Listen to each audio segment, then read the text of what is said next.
It's not a UFC fight week without a ton of drama. Does Islam Makhachev have staph infection? Does Paulo Costa also now have staph infection? Why is Islam and Dustin now all of a sudden beefing on stage? Guys, the UFC 302 press conference just wrapped up. I'm here to recap, talk about some of the best moments, because although sometimes I am a little too critical about these press conferences, I actually really enjoyed this one. It was the perfect mixture of seriousness and joking. It was a great press conference, I thought, despite it being only really the main and co-main event. It was a great press conference, and everybody really delivered. Nobody was really dry. Everybody had a good answer for everything. Guys, I want to remind you guys to subscribe button, like, comment, share. We're almost at 13K, guys. You guys should just help with the subscriber goal and hit the subscription, because each subscription is one prayer to Dustin Poirier. I know some of you guys support him. And just a reminder, this is UFC 302 Fight Week, which means that this video is sponsored by betting.bet. Guys, if you guys want to put any action on UFC 302 at all, any gambling, anything, any information like that, betting.bet has the best sports books, best betting lines, best everything. Make sure you guys go check them out in the link in the description, because they support me, so you guys should go support them. Now we get to the press conference, and I gotta say, first of all, what was up with this? I feel like nobody could hear anything. I feel like that was the thing that this press conference was lacking. Good exchanges, because nobody could hear anything. It felt like one guy said one thing, and then everybody was like, what did he say? I didn't really get it.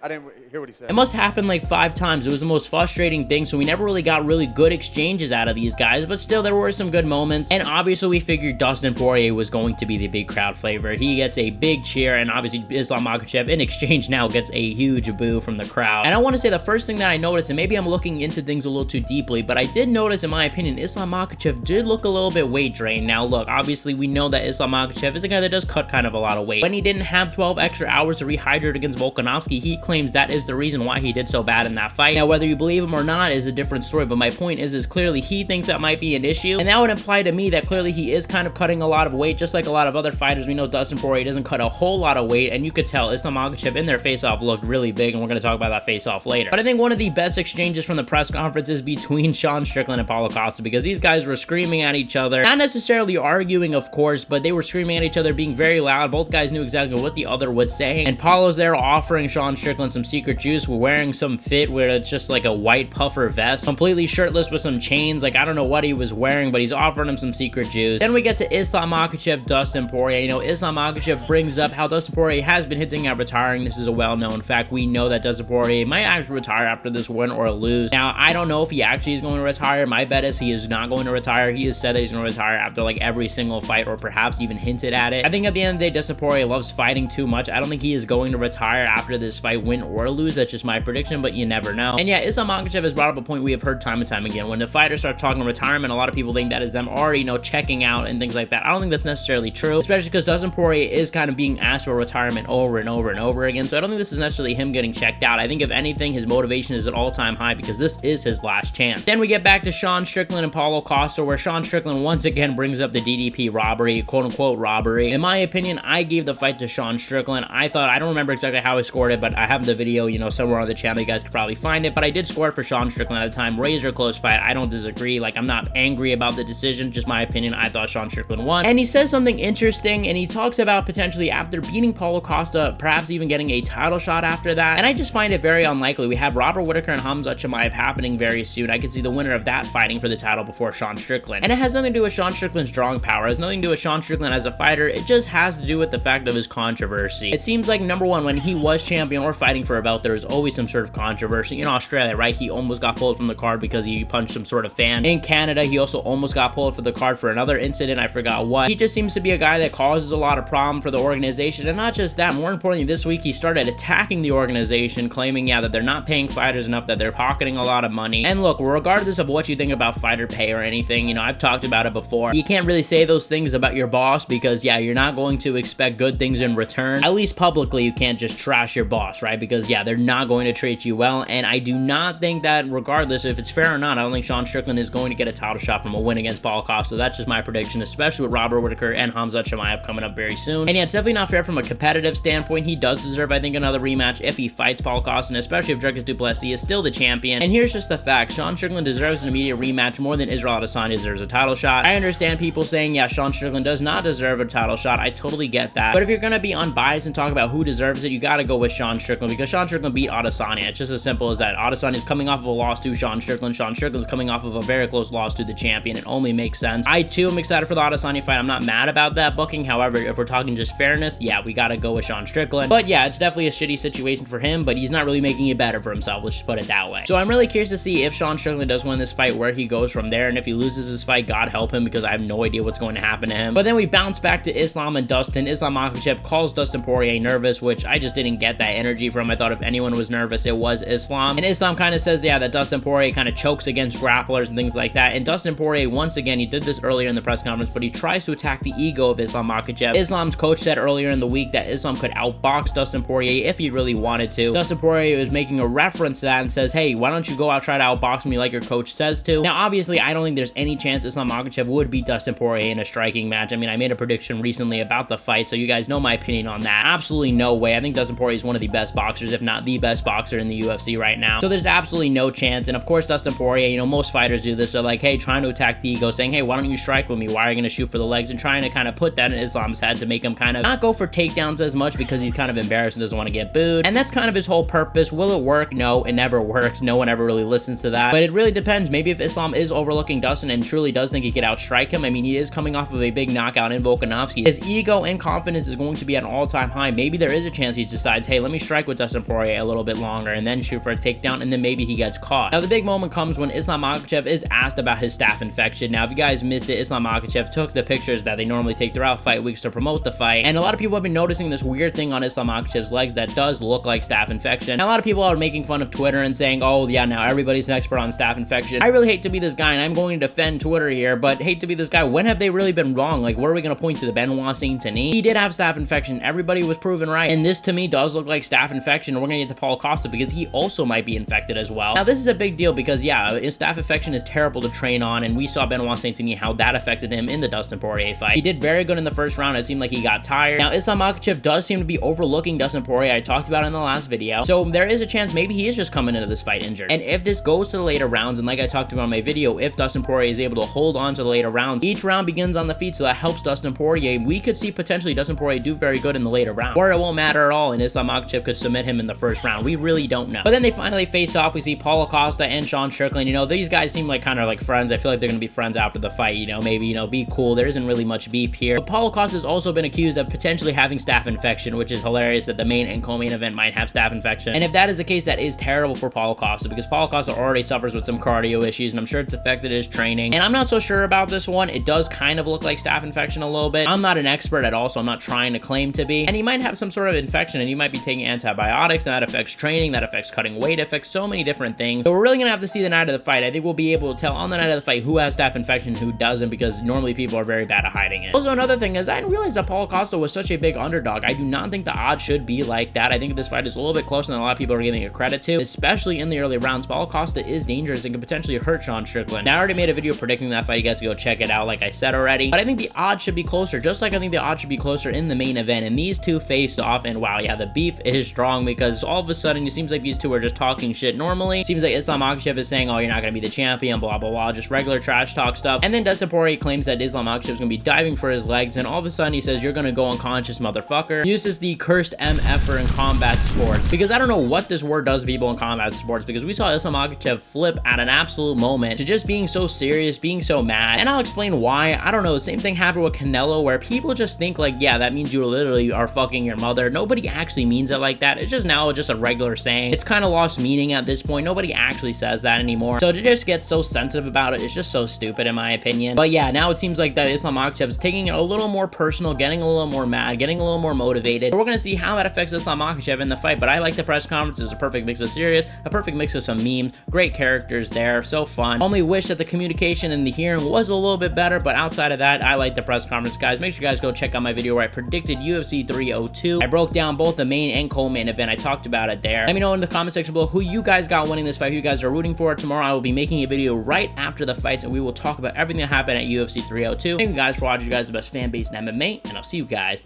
in the next one.